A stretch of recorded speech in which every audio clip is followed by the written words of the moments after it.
클리닉 웰 조문경입니다. 우리가 보통 눈을 마음의 창이라고 이야기를 많이 하잖아요. 그런데 눈으로 우리의 건강 상태도 짐작해 볼 수가 있다고 합니다. 흰자에 노란 색깔 반점이 있으면 알츠하이머 치매가 의심이 되고요. 그리고 붉은 색깔 점이 있으면 고혈압을, 그리고 한쪽 동공이 지나치게 작으면 폐암의 증상일 수 있다고 합니다. 혹시 지금 내 눈을 들여다보시고 이런 증상이 있다면 빨리 병원을 찾아가 보시는 게 좋겠어요.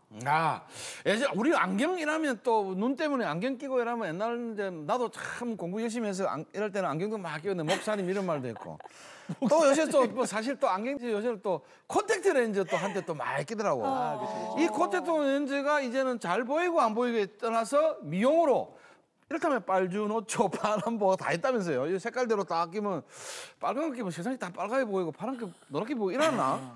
하여튼 예쁘라고 끼는 거긴 하지만 이게 이제 색깔이 들어가고 이래서 제 걱정에 내가 안 끼봐서 잘 모르겠는데 예쁜 것도 좋지만 혹시나 또 눈 건강을 해치는 것은 아닐까 이런 걱정이 되네. 다미야 어때? 네, 저 안 그래도 지금 이미 끼고 있습니다. 네. 그래서 눈이 확 깊어 보이고 이뻐 보이는데 벗으면 완전 엉망이겠네? 아니, 뭐 어느 정도 맞는데 이게 뚜렷해 보이기 위해서도 이렇게 컬러 렌즈, 서클 렌즈를 좋아하는데요. 이게 그렇다고 해서 뭐 브라운을 꼈다고 브라운으로 보이진 않아요. 그래? 네, 그냥 똑같이 보이는데. 일반 선글라스하고는 다르네? 아유, 다릅니다. 근데 이게 특히나 저 같은 경우는 12시간, 심지어 막 24시간 정도 낀 적도 있었는데요. 이렇게 장시간 끼면 안 된다고 해요. 왜냐면은 건조해지기도 하고 눈 건강을 나쁘게 한다고 하니 하루에 4시간 미만으로 줄여보도록 해요. 그리고 눈에 직접 닿는 거니까 위생도 꼼꼼하게 챙겨봅시다고요. 위생 진짜 중요하죠. 예. 중요하지. 사실 뭐 어릴 때 참 그 어르신들이 얘기하셨습니다. 어두운 데서 책 보지 마라. 차 타고 있는 데서 책 보지 마라. 그렇게 안 봤더니 진짜 시력이 좋아지더라고요. 썰을 많이 하다가 말았구나. 하나 말했지. 근데 이게 시력이 굉장히 좋았는데 지금 좀 나빠졌어요. 왜냐면 왜요? 어두운 데서 핸드폰 보니까. 특히 요즘 뭐 릴스 해가지고 쇼폼들 굉장히 많잖아요. 많죠. 한 밤 12시부터 시작해가지고 새벽 4시까지 그냥 밤을 그냥 꼴딱 새버려. 핸드폰 보다. 어두운 데서. 시력이 나빠질 수밖에 없는데 조금 자제를 해야 될 것 같아요. 어두운 데서 폰 보는 거. 맞습니다. 자, 시청자 여러분들도 공클이 아무리 재밌어도 뭐 TV 앞에 바짝 붙어서 보시면 안 됩니다. 적당한 거리 유지하시고 저희 1시간 동안 함께해 주시기 바랍니다. 내 건강을 지키는 좋은 습관 토요일 아침엔 공개 클리닉 웰 지금 시작합니다. 흐드러지게 핀 꽃도 흩날리는 꽃잎도 반갑지 않은 이들이 있다. 안구건조증과 결막염이 있다면 봄이 더 괴로울 수밖에 없는데 가렵고 눈곱이 생겨 불편한 게 이만저만이 아닌데요. 안구건조증과 결막염, 흔한 만큼 제대로 알고 치료하는 것이 중요합니다. 공개 클리닉 웰에서는 봄과 함께 찾아온 불청객, 안구건조증과 결막염에 대해 알아봅니다. 네, 공개 클리닉 웰 이번 주에는요. 봄철에 우리를 괴롭히는 안구 건조증과 결막염에 대해서 알아보는 시간 마련했습니다.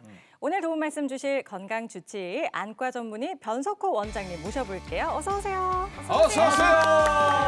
촉촉한 그대 변석호라고 하고.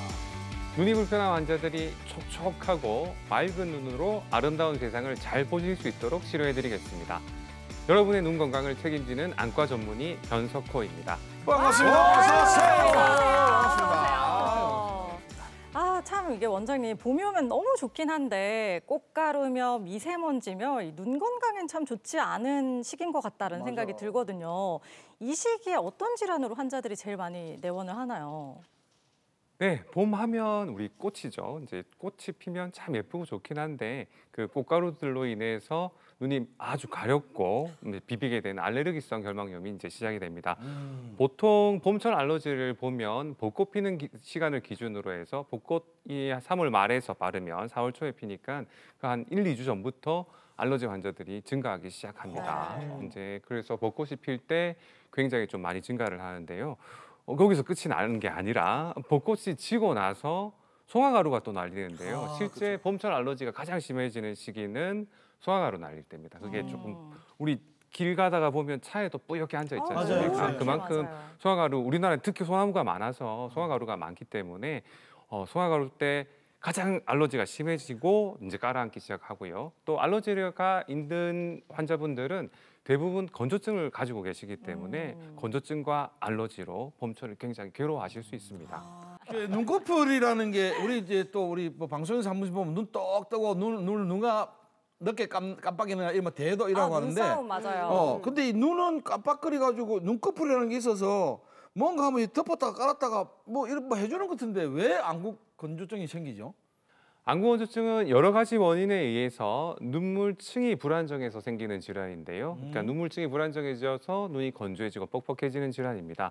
우리 눈물층이라고 하면요, 우리 눈을 깜빡할 때 생기는 이 층을 말을 하는 건데요. 눈에는 항상 눈물이 약간 고여 있습니다. 그래서 우리 눈을 깜빡할 때 새로운 층이 이렇게 딱 형성이 되는 거죠.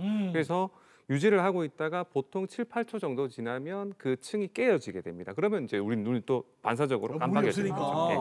우리가 눈을 깜빡이는 이유는 이런 새로운 눈물층을 만들어주기 위해서 이제 깜빡여지는 거고요. 눈 깜빡임이 건조증에도 굉장히 중요합니다.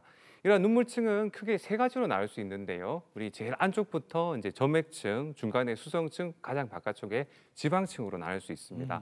제일 먼저 가장 안쪽에 있는 점액층은 우리 흰자에 있는 술자 모양의 술잔세포에서 만들어지는데요.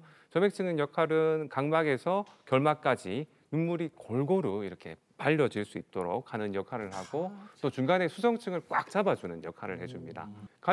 중간에 가장 두꺼운 수정층은 말 그대로 물층인데요. 그러니까 눈을 촉촉하게 적셔주고요. 먼지나 세균, 바이러스 같은 외부 자극으로부터 눈을 보호해주는 역할을 합니다. 먼지가 들어왔을 때 눈이 따가워지면서 눈물이 나서 씻어서 밖으로 보내버리는 거죠. 또 한 가지 역할은 이제 굴절 역할인데요. 우리가 뭘 쳐다본다는 것은 빛의 형태로 사물 눈 안으로 시신경 안으로 들어가는데 제일 먼저 통과하는 부분이 이제 우리 눈물층입니다. 우리 수성층이 건강하고 좋을 때는 빛이 깨끗하게 눈 안으로 딱 들어가게 되는데 만약에 눈물층이 불안정해지면 빛이 중간에서 산란하기 때문에 사물도 뿌옇게 보이고 침침해지게 됩니다. 그리고 가장 마지막 층에 있는 이제 기름층에 같은 경우에는 우리 눈 안에 눈꺼풀 속에 마이봄선이라는 기름샘에서 이렇게 기름이 나오는데요. 이 기름샘의 역할은 수성층 위에 물과 기름이 섞이지 않기 때문에 기름이 물층, 수성층 위에 떠 있습니다. 수성층을 이불처럼 쫙 덮어서 증발을 억제해주는 역할을 합니다. 예, 이 세 가지 층 중에 한 가지라도 이상이 생기면 안구 건조증이 생기는데요. 크게 안구 건조증은 두 가지로 나눌 수가 있습니다. 먼저 첫 번째로 이제 눈물을 만들어주는 눈물샘에서 눈물 분비가 감소하는 그 눈물 분비 부족형 건조증이 있고요. 전체 건조증 환자에서 한 14에서 15% 정도를 차지를 하고 있습니다. 그리고 두 번째로는 눈물이 제대로 분비되더라도 빨리 증발을 해서 건조해지는 증발형 건조증인데요. 이 증발형 건조증은 이제 마이봄선 이상 때문에 생기는 경우고 현대인의 대부분의 환자분들은 증발형 건조증이 많습니다. 스마트폰 때문에 눈 깜빡임이 이제 감소해서 눈이 빨리 증발을 하는 거죠. 그래서 눈이 좀 건조해질 수가 있습니다. 아니 보지 말라는 데는 다 이유가 있어요. 그러니까요. 말씀하신 것 중에서 마이봄선 되게 생소하게 처음 듣는 시청자분들도 많으실 것 같은데. 저도 처음이에요, 마이봄선. 그렇죠. 저도 처음이라서 이게 안구 건조증의 가장 많은 원인이라고 말씀하셨어요. 그렇다면 마이봄선 뭐예요, 이거? 네. 마이봄선은 말 그대로 기름을 분비하는 기름샘입니다. 기름샘. 예. 우리 눈꺼풀 위 아래 각각 20개 정도 있는데요. 이제 상하 좌우 하면 이제 네 군데에서 마이봄선이 있는 거죠. 이렇게 나눠서요? 위쪽 눈꺼풀에도 20개 들어 있고 아래 눈꺼풀 안쪽에도 20개 들어 있는데 우리 눈꺼풀을 이렇게 뒤집었을 때 안에 빨간 부분 보이잖아요. 그 안에 마이봄선이 들어 있습니다. 그 옛날에 개그맨들이 이렇게 눈 뒤집거든요. 이렇게 뒤집었어요. 이렇게 해가지고 빨갛게. 예, 그 안에 있습니다. 이게 마이봄선이에요. 네, 그 안에 마이봄선이 들어 있는데 그냥 봐서는 보이진 않아요. 그래서 특별한 그 마이오그래피라고 하는 그 장비로 사진을 찍었을 때 마이봄선이 하나하나 이렇게 나오게 됩니다. 마이봄선은 앞서 말씀드린 것처럼 그 기름이 나와서 눈의 증발을 억제하는데요. 이 마이봄선에 염증이 생기면 기름이 안 좋아지고 증발형 건조증이 생기는데요. 마이봄선의 염증 같은 경우에는 만성적인 그 이제 눈꺼풀에 염증이 생긴다든지 또 장기적으로 콘택트 렌즈를 좀 오래 착용한 경우에도 외적인 요인에 의해서도 마이범선의 기능에 이상이 생길 수도 있고요. 또 노화로 인해 자연스럽게 마이범선의 기능이 떨어지는 경우도 있습니다. 여기 앞에 보시면 그림에서 제일 왼쪽에 있는 게 정상적인 마이범선의 모습인데요. 네. 원래 마이범선을 이렇게 살짝 눌러봤을 때 네. 기름이 투명하고 깨끗하게 나와야 됩니다. 하지만 이제 마이범선에 이상이 생기면 투명한 기름이 점점 노랗게 변합니다. 그리고 아주 물처럼 투명하게 나왔던 기름들이 끈적끈적해지는데요. 여기서 더 이제 진행을 하게 되면 딱딱하게 굳어지고 마이범선 입구가 아예 막혀버리면 기름이 제대로 나오지를 않아서 눈이 굉장히 건조해지는 거죠. 이제 눈 증발을 억제할 기름이 안 나오는 거죠. 지금 보시는 사진이 이제 정상적인 마이범선의 모습입니다. 여기 하얗게 한 줄씩 보이는 게 이제 마이범선의 모습이고요. 이건 아래쪽 눈꺼풀 속에 있는 마이범선인데 지금 보시는 거는 이제 마이범선의 기능이 많이 떨어진 환자입니다. 보시는 것처럼 약간 하얗게 남아 있고 중간중간에 마이범선이 위축이 되고 수축이 되어서 잘 보이지는 않습니다. 이게 선명하지 않네요. 그레이드로 봤을 때 굉장히 좀 나빠진 경우인데 문제는 이 정도까지 마이범선 기능 장애가 진행된 경우에는 치료를 해도 잘 돌아오지가 않습니다. 그 정도예요? 네, 지금 마이범선의 이제 그 정도를 나누는 건데요. 제일 왼쪽에 이제 정상적으로 보이는 거를 그레이드 제로라고 본다면 이제 1단계는 20개 정도에 있는 마이범선 중에서 25% 정도가 손상이 되면 그레이드 1이라고 보고요. 그다음에 25%에서 50% 정도의 손상이 보이면 그레이드 2.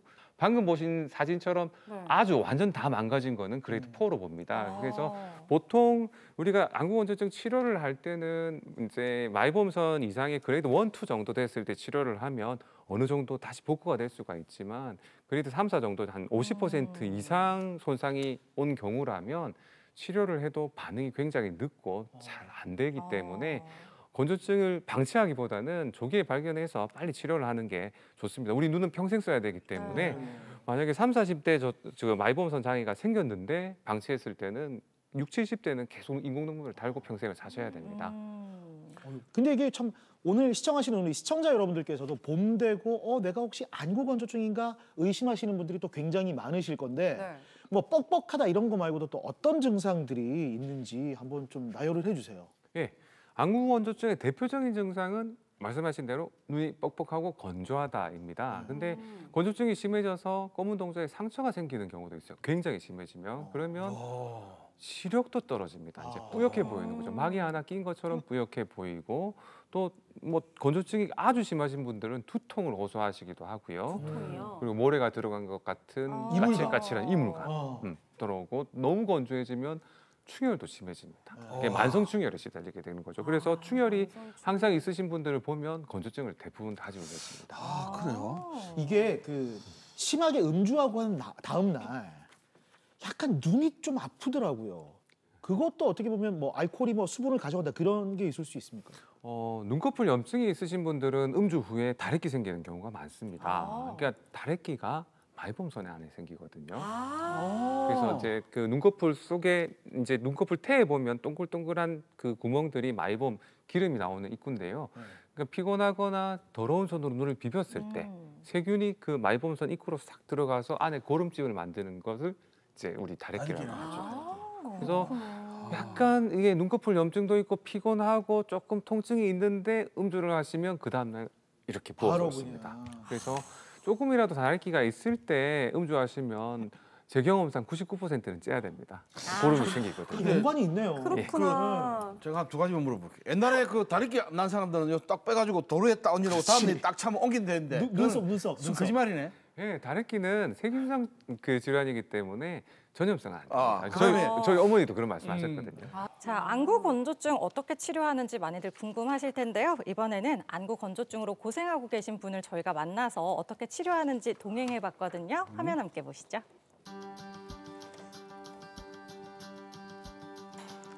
네, 눈이 자주 건조하고 뻑뻑할 뿐만 아니라 눈이 시리기까지도 해서 인공 눈물을 수시로 넣어야 했다고 하는데요. 불편한 끝에 병원을 찾으셨습니다. 근데 건조증 진단을 받고 너무 놀라셨다고 해요.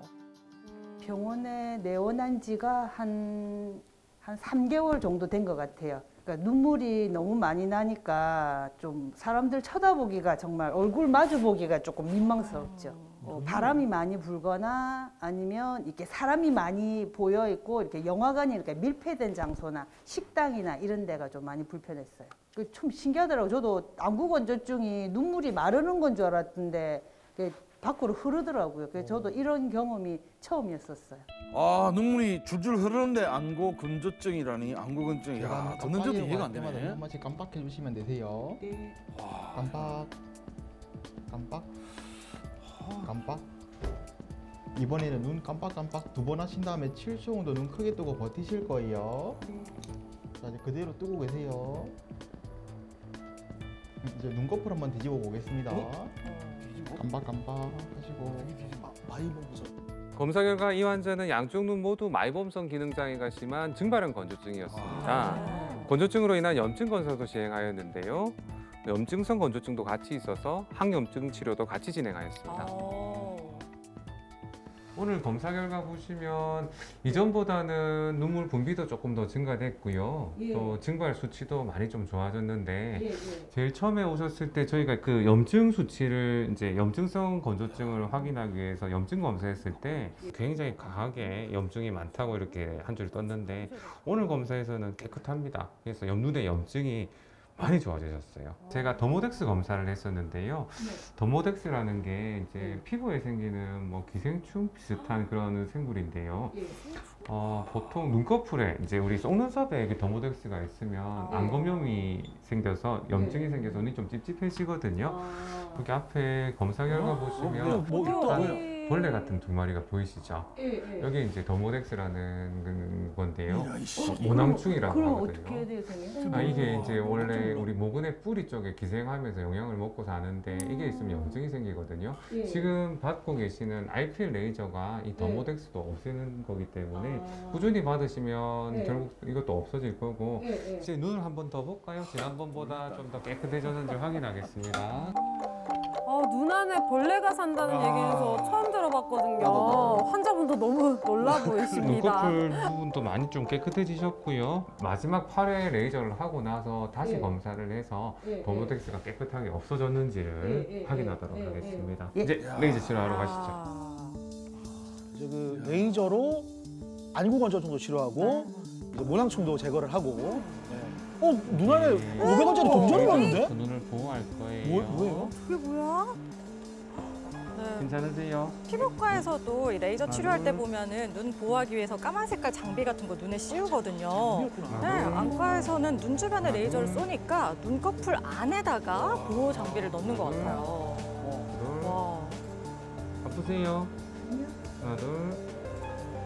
하나, 둘. 와, 눈 가까이 쏘는 만큼 원장님도 좀 신중하게 처리하셔야 되겠다. 야. 그리고 딱딱하게 굳은 마이범선 입구를 부드럽게 녹여주기 위해서 온열 치료까지 해주시면 안구 건조증 개선에 많은 도움이 됩니다. 레이저 치료 받기 전에는 정말 인공 눈물을 거의 민망할 정도로 계속 넣고 있었는데 이제는 이제 인공 눈물도 안 넣고 이제 사람들하고 만나서 밥도 먹고 찬바람이 불 때도 이렇게 조금 나가서 바람도 좀 쐬고 그렇게 지내고 싶습니다.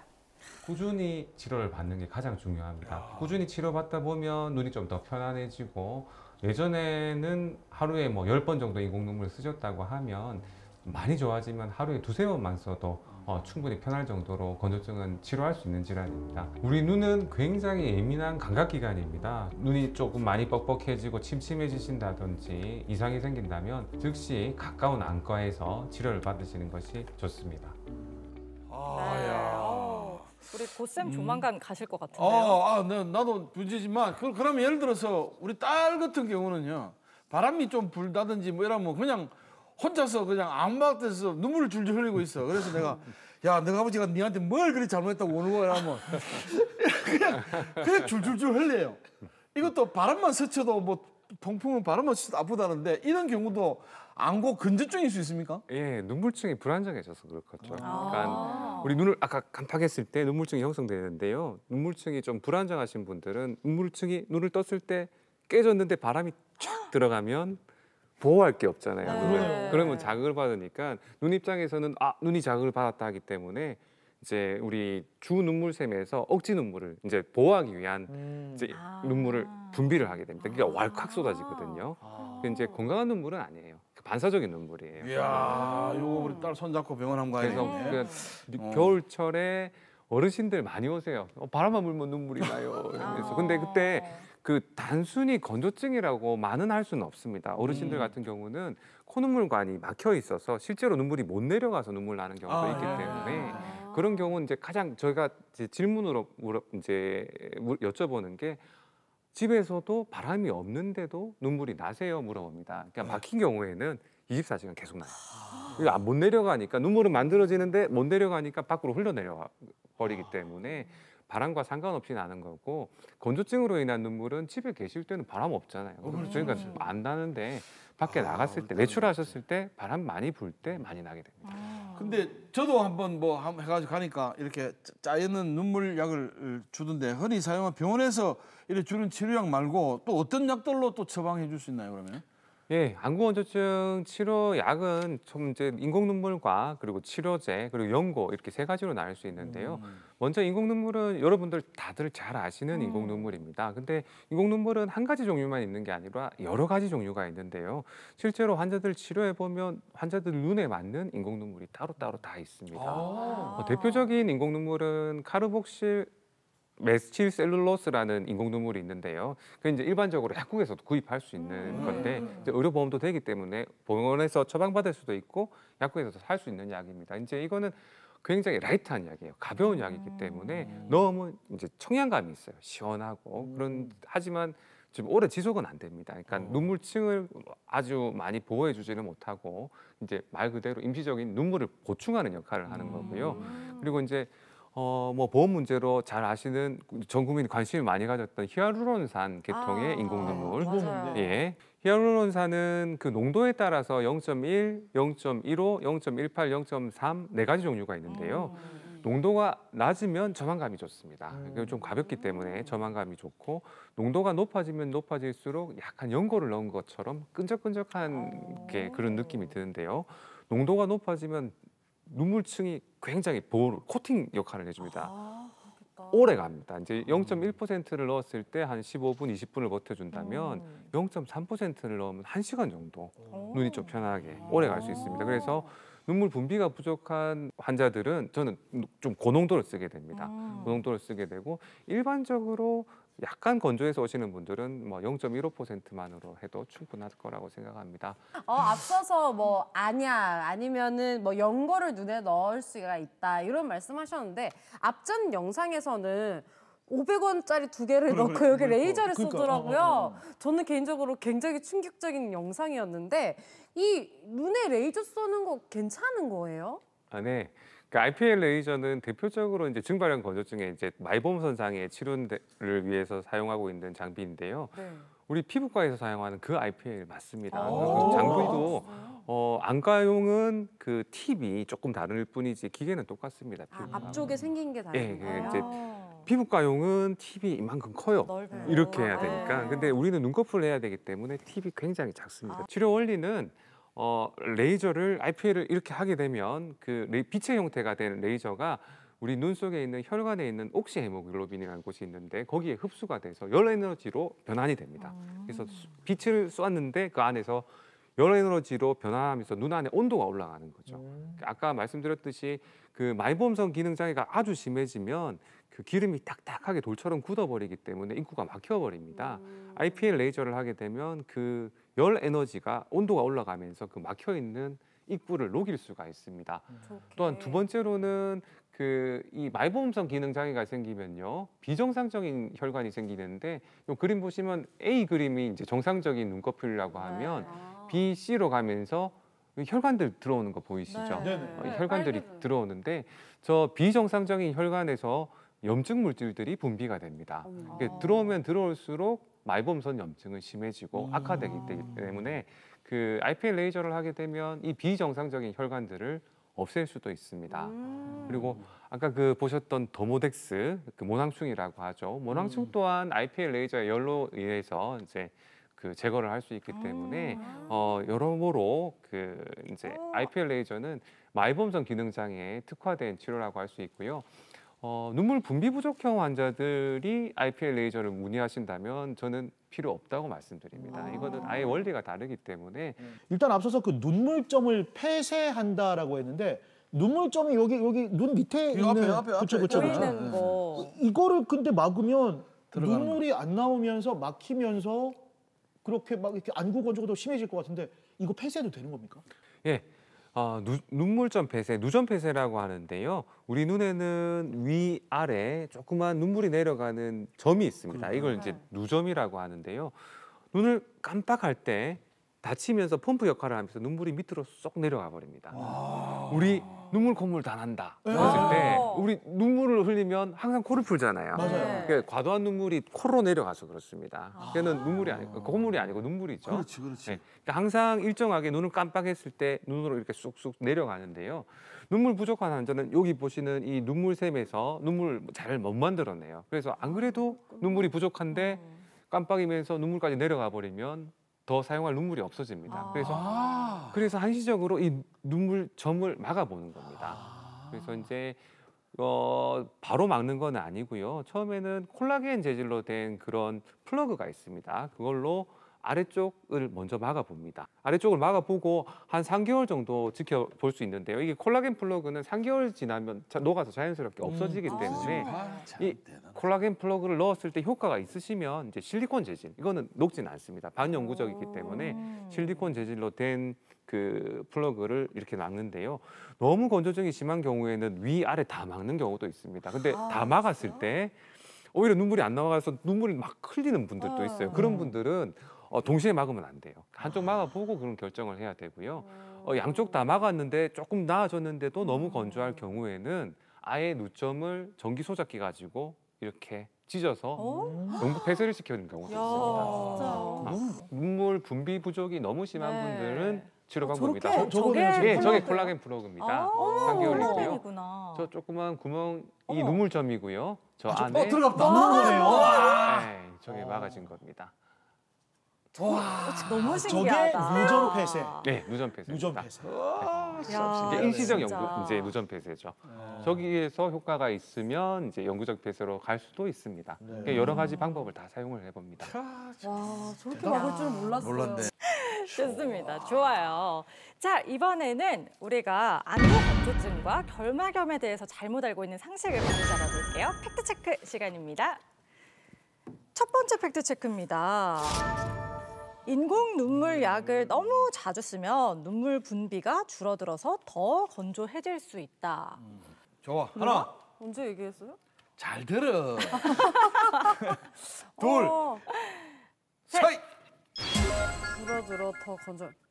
오, 올 다 것 같은데? 똑같네요. 난 올 것 같아. 그하여튼 아까 그 인공 눈물약을 너무 자주 쓰면은 이게 뭐 평생 뭐 눈물약을 이렇게 뭐 여기다 붙여갖고 꼭 뭐 계속 수도꼭지처럼 넣을 수 있는 이 자주 넣으면 분명히 뭔 수가 생기든 뭔 불이 생겨. 이거는 그래서 이거는 너무 인공이잖아. 인공. 원래 사람이 가지고 있는 게 아니라 이건 무조건 문제가 생겨. 아니면 내 진짜 다음 주 내가 꼭 나온다 내가 봐봐. 아이고 또 나오겠다. 또 나오시겠네. 전 실제로 오늘 마침 어. 이걸 쓰고 있어요. 히아루론산이다. 히아루론산. 맞아요. 이걸 쓰고 있는데 근데 저는 진짜 저도 안구 건조증이 있는 것 같아요. 진료를 받은 건 아닌데 이거를 한 달에 한 번 쓸까 말 거거든요. 왜냐? 이걸 너무 자주 하면은 내 눈이 인공 눈물에 의지해가지고 눈물을 안 만들어낼 것 같다는 그런 생각이 드는 거예요. 그래서 좀 스파르타로 운동시키듯이 너가 만들어내. 근데 오늘 조금 너 힘드니? 이러면 조금 넣어주고 맞아. 이런 식으로 사용하고 있거든요. 그래서 뭐 더 건조해질 수 있다? 네, 더 건조해질 수 있을 것 같아요. 너무 자주 쓰면. 진짜요? 어때요, 선생님? 자, 정답. 오겠죠 뭐. O를 들어주세요. 오겠지 뭐. 정답은 확실했어. 진짜로요? 진짜요? 원장님 전공이 그 안과 아닙니까? 안 가봤습니다. 자, 다시 확실하게 한번 들어주세요. 확실하게. 하나, 둘, 셋. 진짜요? 뭐야? 건조해질 수 없다? 예, 이게 인공 눈물에 관련된 대표적인 그런 오해들인데요. 이게 예전에 어떤 TV 프로그램에서 안과 선생님은 아니신데 어떤 선생님 한 분이 이렇게 말씀하시면서 이렇게 이제 이게 거의 거짓 정보가? 예, 어르신들 사이에서 네. 저희가 그게 나온 다음에 해명을 하려고 정말 고생을 하고 있는데요. 자, 오늘 이 방송을 자, 보시는 분들은 집중하세요, 집중하세요. 네, 오늘 본격 진짜 중요한 방송이에요. 진짜 터졌는데 여기 좀 해주세요. 여러분 중대 발표가 있습니다. 네. 제발 좀 버텨 주십시오. 예. 눈물약을 자주 쓴다고 해서 내성이 생기지는 않습니다. 우리가 항상 입안에 침이 나오고 있잖아요. 네. 입이 마르고 목이 말라서 물을 마신다 해서 침이 안 나오는 건 아닙니다. 우리 침샘이나 눈물샘은 항상성이라고 해서 항상 일정하게 분비되고 나오고 분비되고 나오고 하는 게 있는데 눈물약을 보충을 한다고 해서 어떤 이제 눈물이 들어오니까 더 이상 눈물을 안 만들래 이런 게 태엽해야지. 이게 자율신경이 아닙니다. 이제 그게 우리가 임의로 조절할 수 있는 부분 아니에요. 방금 담이랑 나랑 되게 무식한 소리 했구나. 네, 그래서 제가 제일 안타깝게 다시 생각하는 얘기해요. 게 눈이 너무 건조한데 이 약을 써서 내성이 생길까 봐 약을 아껴서 잘 안 쓰시는 분들이 있어요. 그러니까 눈물이 부족하고 눈이 불편해서 안약을 쓰셔야 합니다. 그러니까 오히려 안 쓰면 더 손해이기 때문에 편하게 쓰셔도 눈물은 계속 나옵니다. 그러니까 전후가 바뀌었어요. 눈물이 분비가 안 돼서 눈물약을 쓰는 건데 눈물약을 써서 분비가 안 된다고 생각을 하시면 안 돼요. 백이. 야, 근데 우리 집 팩트 체크 1번 문제는 정말 잘 만들었네. 진짜 중요한 문제. 너무 자, 두 번째 팩트 체크입니다. 네, 혈관 건강에 좋은 오메가3는 안구 건조증에도 효과가 있다. 오, 오메가3가 안구 건조증에도 효과가 있다. 나 연관 있을 것 같아. 아까 먹는 약에 대해서는 말씀 안 하나, 둘, 셋. 해주셨거든요. 난 X로. 저도 X입니다. 자, O부터 왜 이야기해라. 오해요? 이게 뭐예요? 뭐냐면 이게 좀 다른 얘기지만 네. 이건 과학적이진 않습니다. 근데 고등어를 보면 어떻습니까? 싱싱한 고등어는 동그란 눈깔입니다. 맑잖아요. 오메가3가 고등어잖아요. 그리고 고등어 오메가3라는 뭐가 들으면 혈액순환 잘 되게 하는 게 있어요. 눈 안에 또 혈관이 얼마나 많습니까? 그 혈행을 좀 개선시켜주면서 눈을 좀 맑게 하면서 안구 건조증에도 지금 나 선생님 계속 보면서 얘기하는데 이렇게 되는 효과가 있다. 동그란 눈깔에 오메가3. 그게 아닌가 보다. X인가 보다. 저 보고 말씀하세요. 싫어요. 아닙니다. X는요, 아닙니다. 고쌤은요? 나는 얘기를 왜 하는지. 나는 오메가3는 혈관이라는 걸 생각했기 때문에 이 안구 건조증은 다른 어떤 염증 그다음에 이 눈물이 내려가고 뭐 눈물이 나오고 뭐 이런 기능에서 생기는 거니까 오메가3하고는 상관없다고 생각했지. 그러니까요. 저도 그런 이거는 기능적인 문제라고 생각해서. 저는 보조식품 정도지 눈이 전체적인 건강에 좋지 안구 건조증에 직접적인 효과는 없을 것 같아요. 근데 이거 안구 건조증은 무조건 병원 가야 되고 이런 걸로 먹는다고 해서 나아질 수 있는 질병이 아닙니다. 생각해보니까 나도 그런 것 같다. MC가 뭐야? 근데 하여튼 갑자기 바꾸신 거예요? 자, 원장님. 자, 원장님 X 드시. 오메가3 안구 건조증에 효과가 있나요? 아니 그게 들었어요. 효과가 있을 수 있어요. 효과가 있는데 그럼 제가 말씀하듯이 건강을 조금 도와주는 효과 가지고 효과를 이야기하면 안 되죠. 근데 직접적인 효과. 그러니까 직접적인 효과가 있다는 말씀이신 예, 거예요? 있습니다. 왜 원장님을 못 이제 믿으시는 오메가3는 심혈관계 질환 예방을 위해서도 네. 좋고요. 만병통치약처럼 아주 몸 모든 곳에 좀 좋은 약이라고 생각을 하는데요. 안구 건조증에서 오메가3는 마이범성 기능을 개선시켜 주는데 효과가 있습니다. 그래요? 네, 우리 마이범성 기름템이죠. 오메가3를 이제 지속적으로 복용했을 때 그 마이범성 기능이 개선되고요. 그 마이범성에서 나오는 기름의 질이 좀 더 좋아졌습니다. 그래서 안구 건조증에 도움이 되고 특히 증발형에는 더욱 더 좋겠죠. 그러니까 요즘 그 이제 눈에 관련된 약들이 많이 만들어지는데 뭐 루테인, 지아덴친 같은 약들도 있는데 그 안에 오메가3까지 같이 들어있는 약들도 이제 출시가 되고 있고요. 오메가3는 뭐 그 TG 오메가3도 있고 RTG 오메가3 있는데 요즘에 RTG 선전 많이 하시는 겁니다. 그러니까 RTG 오메가3를 이제 그 권유하는 이유가 TG 오메가3보다 RTG 오메가3가 생체 이용률이 훨씬 더 높아요. 그리고 원래 오메가3가 소화불량이 좀 생길 수 있는데 TG 오메가3에 비해서는 RTG 오메가3가 소화불량이 적기 때문에 생체 이용률이 높고 소화불량이 적기 때문에 이왕 드실 거면 RTG 오메가3를 드시는 게 더 낫다고 생각합니다. RTG. 원두 중에 분명히 도움이 됩니다. 자, 이제 마지막 팩트 체크입니다. 알레르기성 결막염으로 아이들이 눈을 자주 비비면 시력이 떨어질 수 있다. 아, 자, 알레르기성 결막염, 알레르기성. 시력이 저하된다. 눈을 비비면 안 된다. 이런 저는 맞는 말인 것 것 같아요. 자, 이양 하나, 틀린 다 둘, 틀리란다. 셋. X. 저 아닙니다. X 아니에요. 왜냐면은 옛날에 우리 한 중학교 정도에 뭐 눈병이 유행해가지고 아폴로 눈병. 학교 안 그렇지, 가려고. 그렇지. 아폴로. 조퇴하려고 눈을 그때 한참 애들이 많이 비볐었어요. 그때 제가 난시가 생긴 거 아니겠습니까? 이걸 빨갛게 만들려고 이렇게 막 비비다 보니까 각막이 손상이 돼가지고 원래 눈이 굉장히 좋은 편이었는데 갑자기 뭔가 다 퍼져 보이고 뭔가 빛번짐이 생기면서 시력이 나빠졌던 것 같아요. 그래 공부가 싫었어? 일부러 걸리신 거예요? 예. 죄송합니다. 그눈 비비면 뉴스만 봤더니 여기 있었구나. 야, 여기 계셨네. 왜 제가 사과하게 만들죠? 하여튼 저는 그래서 의입니다. 아, 저도 경험을 비슷한 했으니까. 생각. 저도 비슷한 생각이에요. 왜냐하면 이게 제가 알러지성이 굉장히 심해가지고 눈을 자주 비비거든요. 네. 근데 딱 봄만 되고 가을만 되고 환절기만 되면 진짜 좀 시야가 좀 뿌옇고 흐릿한 느낌이 좀 들어요. 맞아. 근데 어린이 그런데 아이들도 마찬가지. 아이들은 또 심하겠죠. 네, 그래서 나는 단순한 생각으로 여기 눈알이 저 가져오신 게 있지만 끝에 이렇게 비볐다. 그럼 그게 손상을 입었으면 평생 이제 우리가 말하는 이제 스크래치가 같잖아요. 네. 그렇죠. 그럼 항상 쳐다볼 때마다 그 스크래치가 있어야 되는데 그렇지는 않잖아. 비볐는데 계속 비벼가 눈이 안 좋아졌다면 네. 그 스크래치가 있어서 비볐는데 스크래치에서 눈이 안 좋아졌다면 그게 볼 때마다 계속 있어야 되는 그거 않잖아. 근데 그건 자연적으로 너무 이거는 좋은 시신경 안에서 빛을 받아가지고 뒤에서 뭐 반사대가 나오는 이런 거기 때문에 시력하고는 눈 비빔하고는 전혀 상관. 와 내가 너무 똑똑한 거다. 진짜 목소리 카메라가 크니까 있으면. 미치겠다. 자, 과연 지금 누구의 말이 맞을지. 하나를 맞춰봅시다. 아, 예, 그 알러지성 결막염 아이들이 심하거든요. 그래서 어머니들이 자주 좀 하시는 질문인데요. 우리나라 정답은요? 환자들의 가장 흔한 계절성 알러지나 통연성 알러지성 결막염은 시력을 떨어뜨리지는 않습니다. 그래 이 정도는 내가 하나는 내가 좀 맞춰야 될 거 아니가 이 사람아. 우리 고 선생님이 말씀하신 게 맞는 게 일시적으로는 상처가 생기면 떨어질지는 모르겠으나 뭐 근시가 더 진행한다든지 그렇지는 않습니다. 그러니까 그 정도로 증상이 심하지는 않기 때문에 그런데요.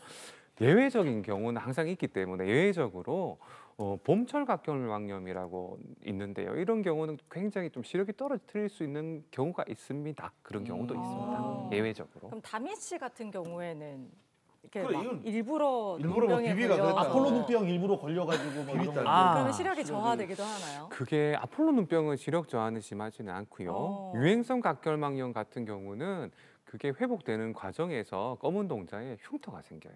상피화 침착이라고 하는데 시간 했구만. 그거를 안과에서 제때 치료를 못 받으면 시력 떨어집니다. 흉터가 나고요. 그래 공부가 이 싫더라. 했는데 병원을 안 갔네. 병원 안 갔죠. 죄송합니다. 죄송합니다. 야, 뭐 진짜. 세월 다지났는데. 네, 우리 원장님이 정말 이런 얘기 어디 가서 듣겠습니까? 여기서 이제 OX 퀴즈 하면서 듣는 거죠. 자, 안구 건조증과 결막염에 대한 팩트 체크 여기까지 알아보겠습니다.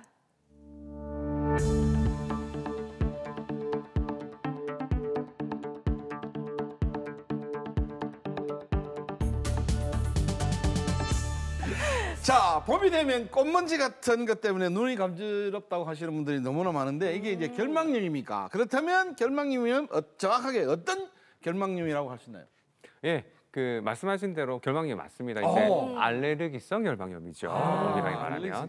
그 알레르기성 결막염의 90% 이상은 우리 계절 바뀔 때, 특히 봄철일 때 생기는 계절성 알레르기성 결막염이 있고요. 네. 그리고 우리 진먼지 진드기처럼 먼지 때문에 생기는 알러지를 통연성 알러지라고 하는데 통연성이라는 의미가 먼지는 1년 내내 어딘든지 다 있잖아요. 그러니까 1년 내내 연중 이제 알러지가 생길 수 있는 걸 통연성 알러지라고 하는데요. 이 계절성 알러지나 통연성 알러지는 증상이 아주 심하지는 않고 또 안약을 잘 쓰면 치료도 잘 되기 때문에 뭐 아주 심각하지는 않습니다. 하지만 그 앞서 설명드린 것처럼 이제 좀 특수 알러지가 있는데요. 그러니까 아토피 피부염이 심해서 생기는 아토피성 결막염이 있고, 그리고 봄철 각결막염이 있는데, 이게 봄철 각결막염 하면 봄철에만 생길 것 같지만 실제로 우리나라에서는 잘 없어요. 봄철 각결막염은 적도 근처에 이제 열대지방에 예, 이제 자주 생기는 결막염인데 아주 심각한 합병증, 이제 실제로 시력도 떨어질 수 있는 합병증을 동반하기 때문에 그건 좀 특수 합병증입니다.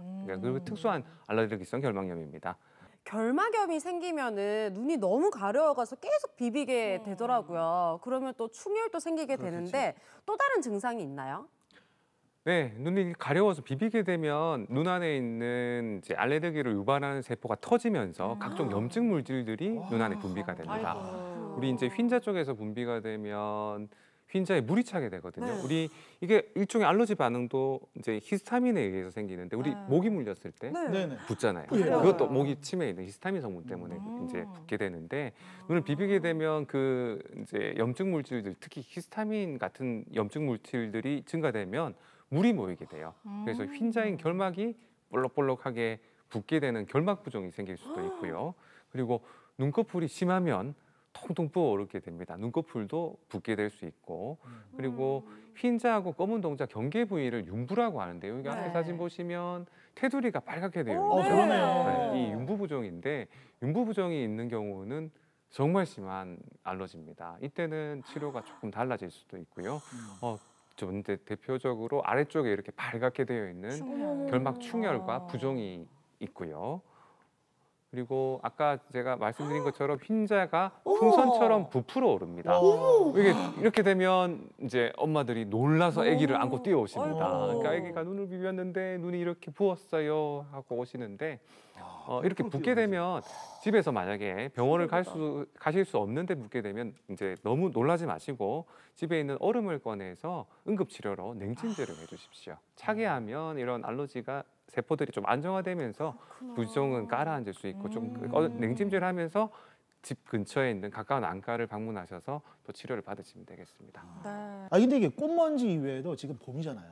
옛날에는 우리 막 그 황사에 공습해가지고 딱 이 계절 되면 눈 매일 막 간질고 했는데, 뭐 꽃먼지, 황사 이런 거 말고도 또 결막염의 원인이 되는 게 또 어떤 게 있습니까?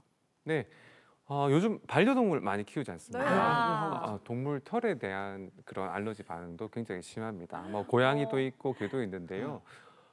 둘 다 지금 앓고 있어요. 전 강아지 키우고. 둘 다 앓고 다 있어요. 경험하시겠지만, 그러니까 제가 환자들을 보면 계절성 알러지나 뭐 통연성 알러지보다 동물 털에 의한 알러지는 굉장히 심해요. 눈도 막 붓고, 이분들 다 비염 가지고 계시고요. 다 가지고 맞습니다. 천식까지 있는 경우도 저예요. 그렇다고 반려동물을 파양하시면 안 돼요. 끝까지. 그리고 근데 만약 키우신다면 본인이 고양이 털이나 개 털에 알러지가 있는지를 한번 확인하시고 키우시는 것도 도움이 될 것 같아요. 시작하기 전에 우리 가족이기 때문에 한번 키우면 끝까지 책임져야 됩니다. 그래서 알레르기 검사 받아야죠. 그런 경우도 있고요. 두 번째로 예전에는 꽃가루 뭐 이제 황사였는데 미세먼지는 연중 내내, 맞아요.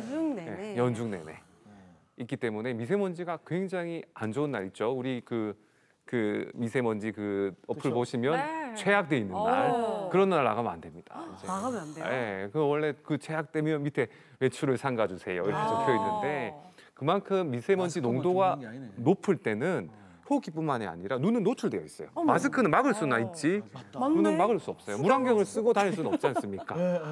그래서 그나마 안경은 좀 나았지만 눈은 노출되어 있기 때문에 바람 불 때 그렇게 미세먼지가 눈에 많이 들어갔을 때 먼지에 대한 알러지 심하신 분들은 가려워요. 미세먼지가 되게 높으면 저는 출근하면서 오늘도 알러지 환자가 많겠구나라고 생각을 하고 출근합니다. 야, 정말 이 결막염의 종류도 정말 다양한데요. 이번에는 알레르기 결막염을 앓고 있는 분을 저희가 만나봤습니다. 화면 함께 보시죠. 네, 고등학생인 이 환자는 봄, 가을이면 찾아오는 알레르기성 결막염으로 고생을 했는데요. 최근에는 겨울에도 증상이 나타났대요. 항상 환절기 때부터 시작해서 그 한 계절 전부가 가려울 때도 있고 또 심한 날도 있지만 안 심한 날도 있어서 그냥 계속 앓고 있습니다. 잠자기 전에 가장 가렵고 그리고 아침에 일어날 때 너무 간지러워서 이렇게 비비게 되더라고요. 비염도 앓고 있는데요. 이제 봄, 가을, 이제 겨울까지 되면 꽃가루가 많이 날리잖아요. 그렇지. 그러니까 코도 간지러운데 눈도 간지럽게 되더라고요. 그래서 그 두 개가 너무 불편해서 병원을 찾게 되었습니다. 야, 알레르기 결방염의 비명까지. 야, 진짜 봄이 싫어하겠습니다. 선생님 가려운 것 좀 어때? 아, 근데 괜찮은데 아직 가려워요. 눈 한번 볼까? 네. 여기도 보세요. 여기 보세요. 아침에 끈적한 눈곱 좀 많이 띄었었니? 아, 네. 아직까지는 알러지 염증이 완전히 잡히지는 않았어. 약 쓴 지 얼마 안 돼서 이 정도면 꾸준히 쓰면 또 없어질 걸로 보이네. 지금 알러지 상태는 조금 심해진 상태고 겨울철 알러지라서 선생님 설명했지만 먼지 때문에 그럴 가능성이 높아. 근데 선진이는 치료 기록을 보면 봄철에는 또 꽃가루 날릴 때는 코도 안 좋아지고 눈도 안 좋아지는 계절성 알러지가 있고 지금 꽃가루가 크게 날리지는 않았는데 가려운 걸로 보면 통연성 알러지라고 해서 먼지 때문에 알러지가 더 심해질 수 있거든. 그러면 또 가려우니까 지금도 눈이 약간 부어 있어서 너무 심하게 부으면 얼음 찜질 해주고 너무 많이 부으면 또 약 먹어야 되니까 중간에 병원 와야 돼. 근데 이제 곧 봄이 오면 이제 또 꽃 필 거고 또 뭐 벚꽃 핀다든지 송화가루 날릴 때는 가장 1년 중에 심해지니까 그때는 뭐 안경 항상 착용하는 것도 되게 괜찮아. 그러니까 외출했을 때 보안경 착용하면 눈으로 직접 들어오는 먼지들을 막아줄 수 있거든. 그것도 하고 또 외출 갔다 오면 반드시 손 깨끗하게 씻은 상태에서 눈 주변을 물로 깨끗한 물로 좀 씻어주는 것도 알러지 예방에서 도움되고 인공 눈물이 있으면 중간중간에 넣어줘. 눈물약을 넣으면 눈에 들어가 있는 먼지들을 좀 씻어내고 차게 넣으면 또 알러지가 안정화될 수 있어. 학생이라 눈이 가려워 공부할 때 집중력이 흐트러질 수도 있기 때문에 아무래도 아침 저녁 신경이 많이 중에 쓰였습니다. 언제가 더 가렵니? 저는 저녁에. 저녁에 자기 전이 좀 가렵지? 네. 원래 알러지 증상이 아침 저녁 이 투 피크거든. 두 번 이제 아침 저녁에 좀 가려운데 그래서 이제 약을 아침 저녁에 2번 넣는 이유가 그렇게 넣으면 아침에도 가라앉히고 자기 전에도 가라앉힐 수 있으니까 집에 오면 세수를 하면서 눈 주변을 깨끗하게 씻어주는 게 도움이 된다. 그리고 갑자기 너무 가려울 때는 일단 얼음 꺼내서 냉찜질 해주고 그 다음날 병원 와야 돼. 또 비비면 더 심해질 수 있고 계속 비비다 보면 세균 감염돼서 다래끼 생길 수도 있으니까 눈꺼풀 위생 관리를 철저히 해줘야 돼. 네.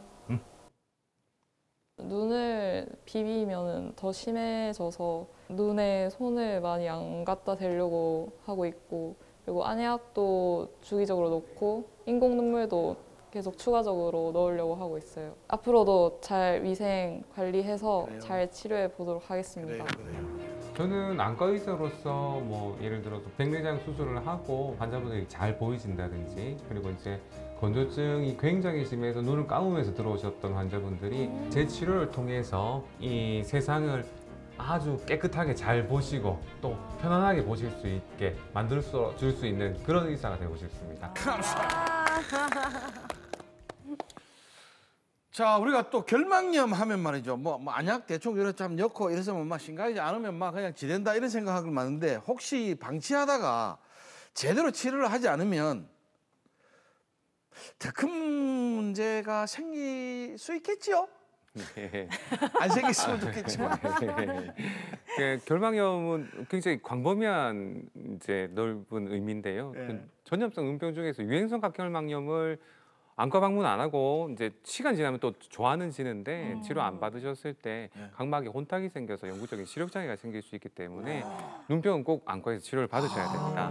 그리고 알레르기성 결막염은 아이들 이제 눈을 자주 비빌 때 아유 저러다 낫겠지 해가지고 두다 보면 이제 앞서 그때 VCR에서 나온 것처럼 다래끼가 잘 생깁니다. 눈을 비비게 되죠. 이제 아이들이 손을 잘 안 씻기 때문에 안 씻은 손으로 눈을 비볐을 때 다래끼가 생겨서 고름이 생기면 째야 됩니다. 고름이 너무 심하게 차면요. 그럼 고름을 째면 아이도 울고 엄마도 울고 다 좀 슬플 수 있습니다.